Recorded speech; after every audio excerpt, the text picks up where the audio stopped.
Hello guys, welcome back to my channel. Pro Kabaddi season 11లో మన Telugu Titans team Vijay Malik కెప్టెన్సీలో వరుస విజయాలతో పాయింట్స్ టేబుల్లో ముందు దూసుకెళ్తుంది. ఇదే విధంగా కనుక మన తెలుగు టైటన్స్ టీం పర్ఫార్మెన్స్ చేయగలిగితే ఆ తర్వాత ఫైనల్స్కి వెళ్ళి ఈ సీజన్లో ట్రోఫీని ఎలాగైనా సాధించే అవకాశం ఉంది. ప్లే ఆఫ్ సమయానికి కనుక పవన్ కుమార్ శరవత్ టీంలో కనుక వస్తే మన టీం ఖచ్చితంగా ఫైనల్స్కి చేరుకుంటుంది. ఈ వీడియో ఎండింగ్లో నేను పవన్ కుమార్ శరవత్ యొక్క ఇంజరీ అప్డేట్, పవన్ కుమార్ శరవత్ తిరిగి టీంలోకి ఎప్పుడు వస్తాడనేది ఈ వీడియో ఎండింగ్లో చెప్తాను.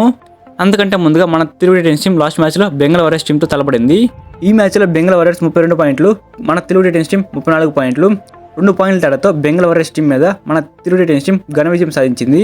ముందుగా మనం ఈ వీడియోలో ఇరు జట్ల యొక్క రైడర్స్ అండ్ డిఫెండర్స్ ఎన్ని పాయింట్లు సాధించారు అండ్ ఈ మ్యాచ్ తర్వాత పాయింట్స్ టేబుల్ ఏ టీమ్స్ ఏ పొజిషన్స్లో ఉన్నాయనేది ఈ వీడియోలో మొత్తం క్లియర్గా తెలుసుకుందాం. అండ్ ఈ వీడియో ఎండింగ్లో పవన్ కుమార్ శరవత్ టీంలోకి తిరిగి ఎప్పుడు వస్తాడనేది చెప్తాను. ఈ వీడియో అయితే చాలా ఇంట్రెస్టింగ్ ఉంటుంది, ఎక్కడ కూడా స్కిప్ చేయకుండా చివరి వరకు చూడండి. ముందుగా మన తెలుగు టైటన్స్ రేటింగ్ విషయానికి వస్తే పవన్ కుమార్ శరవత్ ఇంజరీ అయినప్పటి నుంచి కెప్టెన్గా విజయ్ మాలిక్ వ్యవహరిస్తున్నాడు.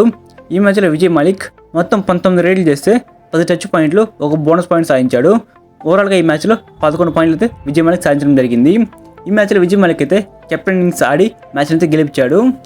అండ్ అతనితో పాటుగా సెకండ్ రైడర్ అయినటువంటి ఆశీష్ నర్వాల్ ఈ మ్యాచ్లో మొత్తం 11 రైడ్లు చేస్తే 7 టచ్ పాయింట్లు, 1 బోనస్ పాయింట్ అండ్ డిఫెన్స్లో 1 ట్యాకిల్ పాయింట్ కూడా సాధించాడు. ఆశీష్ నర్వాల్ ఈ మ్యాచ్లో మొత్తం 9 పాయింట్లు సాధించాడు. ఈ మ్యాచ్లో సెకండ్ రైడర్గా ఆశీష్ నర్వాల్ తన పర్ఫార్మెన్స్ అయితే పూర్తిగా టీంకి అందించడం జరిగింది. అండ్ సబ్స్టిట్యూట్గా వచ్చినటువంటి ప్రఫుల్ జవారే ఈ మ్యాచ్లో 3 రైడ్ పాయింట్లు సాధించాడు. ఈ మ్యాచ్లో మన తెలుగు టైటన్స్ యొక్క రైడింగ్ యూనిట్ అనేది చాలా బాగా పర్ఫార్మెన్స్ చేసింది. అండ్ మన తెలుగు టైటన్స్ యొక్క డిఫెన్స్ విషయానికి వస్తే ఈ మ్యాచ్లో రైట్ కార్నర్ డిఫెండర్ అయినటువంటి శంకర్ గడై 2 ట్యాకిల్ పాయింట్స్ సాధించాడు. అండ్ లెఫ్ట్ కార్నర్ డిఫెండర్ అయినటువంటి అంకిత్ జగ్లాన్ ఈ మ్యాచ్లో 3 ట్యాకిల్ పాయింట్స్ సాధించాడు. అండ్ లెఫ్ట్ కవర్ డిఫెండర్ అయినటువంటి అజిత్ పవార్ ఈ మ్యాచ్లో 1 ట్యాకిల్ పాయింట్ సాధించాడు. అండ్ సబ్స్టిట్యూట్గా వచ్చినటువంటి క్రిషన్ దుల్ ఈ మ్యాచ్లో 1 ట్యాకిల్ పాయింట్ సాధించాడు. ఈ మ్యాచ్లో మన తెలుగు టైటన్స్ డిఫెండర్స్ కంటే కూడా రైడర్స్ చాలా బాగా పర్ఫార్మెన్స్ చేశారు. ఈ మ్యాచ్లో రైడర్స్ పర్ఫార్మెన్స్ చేయడం వల్ల ఈ మ్యాచ్ గెలవడం జరిగింది. అండ్ బెంగాల్ వారియర్స్ యొక్క రేటింగ్ విషయానికి వస్తే వాళ్ళ యొక్క మెయిన్ రైడర్ మనీందర్ సింగ్ ఈ మ్యాచ్లో మొత్తం 22 రైడ్లు చేస్తే 9 టచ్ పాయింట్లు, 3 బోనస్ పాయింట్లు అండ్ ఈ మ్యాచ్లో 1 ట్యాకిల్ పాయింట్ కూడా సాధించాడు.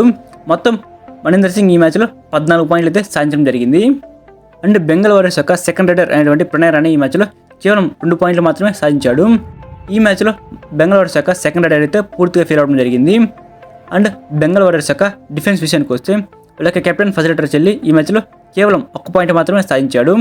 అండ్ రైట్ కార్నర్ డిఫెండర్ అయినటువంటి నితీష్ కుమార్ కూడా ఈ మ్యాచ్లో కేవలం 1 పాయింట్ మాత్రమే సాధించాడు. అండ్ లెఫ్ట్ కవర్ డిఫెండర్ అయినటువంటి మంజిత్ మాత్రం ఈ మ్యాచ్లో 7 పాయింట్లు సాధించాడు. అండ్ రైట్ కవర్ డిఫెండర్ అయినటువంటి మయూర్ కదం ఈ మ్యాచ్లో కేవలం 1 పాయింట్ మాత్రమే సాధించాడు. ఈ మ్యాచ్లో బెంగాల్ వారియర్స్ టీం తరపున మంజిత్ మాత్రమే డిఫెన్స్లో చాలా బాగా ఆడాడు. రిమైనింగ్ డిఫెండర్స్ అందరూ కూడా పూర్తిగా ఫెయిల్ అవడం జరిగింది. ఈ మ్యాచ్ ఫస్ట్ హాఫ్లో ఇరు జట్లు కూడా ఒకసారి కూడా ఆల్అౌట్ అవ్వలేదు. అండ్ సెకండ్ హాఫ్లో బెంగాల్ వారియర్స్ టీం ఒకసారి ఆల్అౌట్ అయింది. సెకండ్ హాఫ్లో తెలుగు టైటన్స్ టీం ఒకసారి కూడా ఆల్అౌట్ అవ్వలేదు. ఓవరాల్గా మ్యాచ్ పూర్తయ్యే సమయానికి తెలుగు టైటన్స్ టీం 34 పాయింట్లు, బెంగాల్ వారియర్స్ టీం 32 పాయింట్లు. 2 పాయింట్ల తేడాతో బెంగాల్ వారియర్స్ టీం మీద మన తెలుగు టైటన్స్ టీం ఘన విజయం సాధించింది. అండ్ ఈ మ్యాచ్ తర్వాత పాయింట్స్ టేబుల్లో ఏ టీమ్స్ ఏ పొజిషన్స్లో ఉన్నాయనేది ఇప్పుడు మనం చూద్దాం. పాయింట్స్ టేబుల్లో మొదటి ప్లేస్లో హర్యానా స్టీలర్స్ టీం ఉంది. ఇప్పటివరకు కూడా 17 మ్యాచ్లు ఆడితే 13 మ్యాచ్లు గెలిచింది, 4 మ్యాచ్లు ఓడిపోయింది. సెకండ్ ప్లేస్లో యూపీఎల్ఎస్ టీం ఉంది. 17 మ్యాచ్లు ఆడితే 9 మ్యాచ్లు గెలిచింది, 6 మ్యాచ్లు ఓడిపోయింది, 2 మ్యాచ్లు టైగా ముగించుకుంది. థర్డ్ ప్లేస్లో ఇంబంబర్ టీం ఉంది. 16 మ్యాచ్లు ఆడితే 9 మ్యాచ్లు గెలిచింది, 5 మ్యాచ్లు ఓడిపోయింది, 2 మ్యాచ్లు టైగా ముగించుకుంది. ఫోర్త్ ప్లేస్లో మన తెలుగు టైటన్స్ టీం ఉంది. 17 మ్యాచ్లు ఆడితే 10 మ్యాచ్లు గెలిచింది, 7 మ్యాచ్లు ఓడిపోయింది. ఫిఫ్త్ ప్లేస్లో పట్నా పైరేట్స్ టీం ఉంది. 16 మ్యాచ్లు ఆడితే 9 మ్యాచ్లు గెలిచింది, 6 మ్యాచ్లు ఓడిపోయింది, 1 మ్యాచ్ టైగా ముగించుకుంది. సిక్స్త్ ప్లేస్లో దబాంగ్ ఢిల్లీ కేసీ టీం ఉంది.